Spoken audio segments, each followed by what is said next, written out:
Justin, what are your thoughts on the Gammon-Saylor debate? So it's something I've seen over and over and over again, myself and other people as well. Big picture, it's this. What many people assume to be a constant is actually, in reality, a variable. And the reason that I think people fall into this trait is that if they see something that is a variable, but they only see the variable be one thing over and over and over and over and over again, they assume it to be a constant. Not necessarily a unconscionable assumption, but an assumption nonetheless. Here's what I mean by that.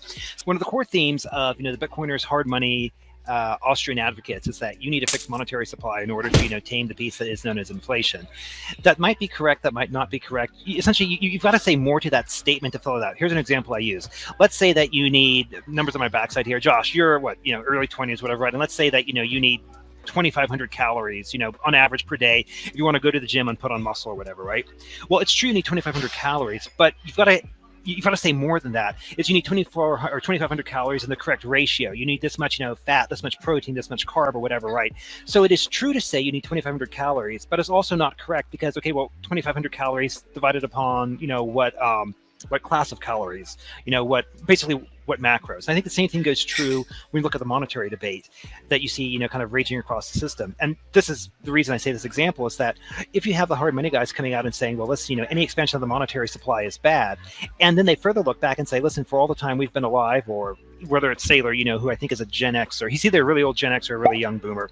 But whatever, right? My point is that even the boomers would say, okay, well, listen, we pretty much have only seen inflation, go in effect on the whole, since they have living memory, basically in a bad way. It's a chart of the dollar, where it always goes down, down, down, down, down, down, down, down.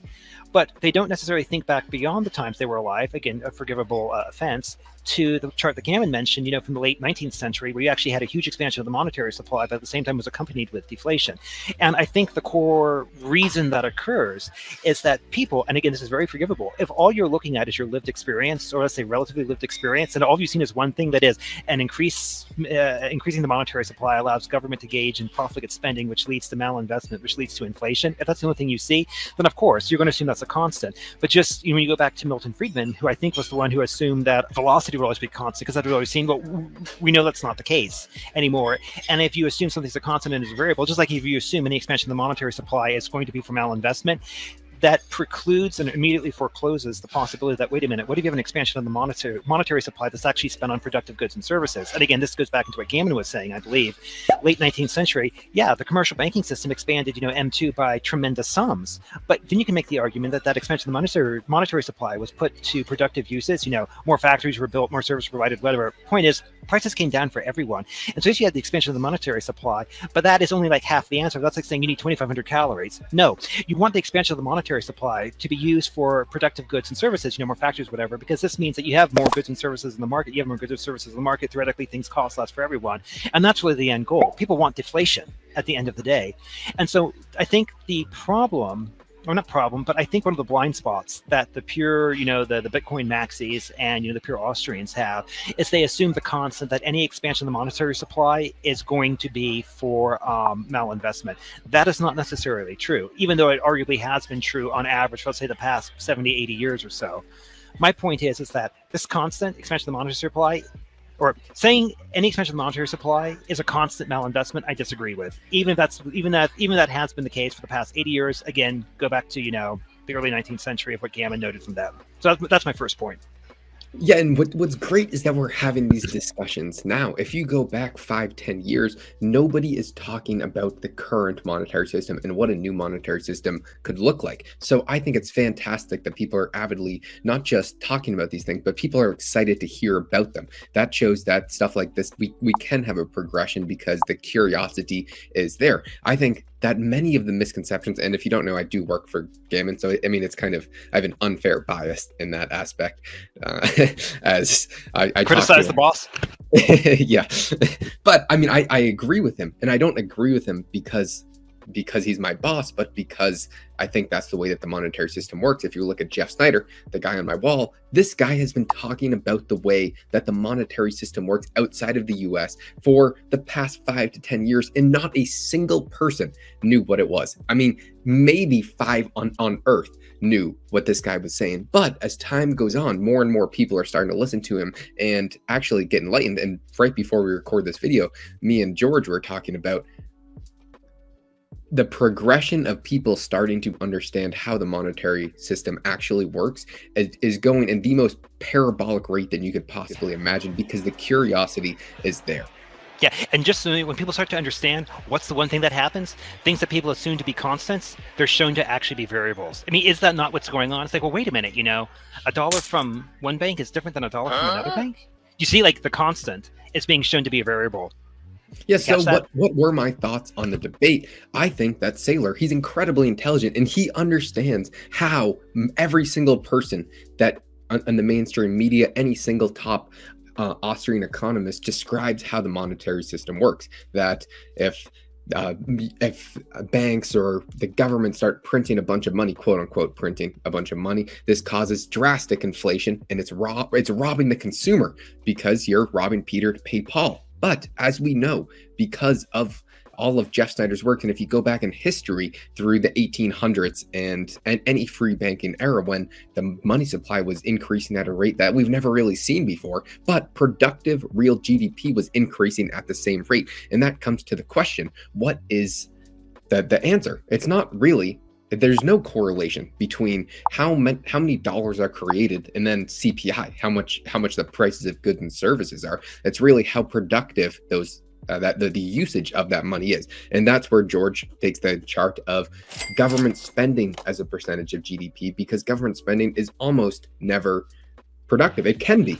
And I mean, back to the times when they were building these incredible infrastructure bills, connecting bridges that allows these highways to add an additional 100,000 goods to the consumer every single day. But it's government spending as a percentage of GDP. So government spending, and if it's productive, real GDP is actually increasing. But as the percentage of government spending continues to increase, real GDP, and as it continues to go up, that's when you see that unproductive inflation, where you're paying more for your stuff and your wages are not keeping up. So how do you limit this? And this is the real debate between Bitcoiners and all Austrians and just realist, like how the monetary system works. I do think that a blockchain solution could absolutely limit government spending because there would be roadblocks. Right now, there are none. There's nothing that's really preventing the government from spending except some bipartisan bills and Congress and the Senate, but it's very, very low. You need a hard limitation. And how do we get that? I think blockchain could be a potential solution, but it is not the perfect solution that everyone makes it out to be. Yeah, or if they do make it out to be that, they make it out to be for the wrong reasons. Again, you need 2,500 calories per day or whatever. Like, no, you need 2,500 calories of what per day? So my take on it, so the two things. Number one, I would say the only thing I would quibble with Gammon on, and this is unfair because I have never asked him the question, nor have I seen the question posed directly to him, is that I quibble with the constant that government spending is always going to be bad. I certainly would agree that 99... He would agree that government spending is not always bad. I asked him the example. I would say, Jordan, you've used the example before that in Colombia, what you really need is a really good highway system because that would allow trucks to transport way more goods. And he was saying, oh, absolutely, that would be great. And we had that in the US for many, many years. But that is still tracked in government spending as a percentage of real GDP because as the government continues to spend, if it's productive, real GDP is going to increase. And therefore, government spending as a percentage of GDP will not be as high. Yeah, and actually to that, I would say this would be the litmus test I would use, is that is the government spending being used for virtuous ends? In other words, are we allowing people to make better lives for themselves, to remove friction in the system or whatever, more freeways or whatever, right? Or are we using it to reward unvirtuous things? For example, you want to, lay around at home, claim, welfare for, made up malaise. I know there's some people who have relationships accepting them. My point is that are you using it to basically empower weakness and a slave morality? Or are you actually using it to empower people to do more goods and services? But Justin, that's asking the government to do more than it should be doing. The government should not be deciding what is virtuous. Oh, absolutely. Absolutely. But my point is that, like, if you think about it from, like, what I call big picture level, my argument would be in this case that or any spending, regardless of who does it, government, non-government, whatever, as long as it's used for virtuous end or productive ends, there we go, it probably, or I think there's a high degree of probability that it will be a net benefit for everyone. And I would find net benefit of everyone as more goods and services, and you'd see that in prices by prices going down. So real deflation coming through that. The other thing, Josh, I would say is this too, is that we didn't necessarily, Gammon they kind of both danced around this issue in the video. But like, I would say that when banks create currency, it's really a contra liability, not necessarily an asset. I know it goes on to the balance sheet as an asset, but like if you look at it from God's balance sheet, or like the very high level balance sheet, that's functionally what it is. It's a contra liability, not an asset. But again, we can get into that in another video. Oh, and last thing too, this was a little bit beyond the Saylor Gammon video, but earlier today, just like a few minutes ago, Gammon did a quick live stream, and Josh, it seems to me that he was saying some of the things that you and I have been saying for maybe the past 2 weeks or so. So somebody has been spilling the beans. And Justin, can I be fair? We have been saying the thing that he's been saying for the past 2 years. To be fair, and he has been saying the things that Jeff Snyder has been saying for the past 5 years. So it all goes back to the end of the day to Mr. Jeff Snyder, and I would say that is a pretty high certainty. So to my Lord and Savior, he's the other side. All right, we'll see you on the next one.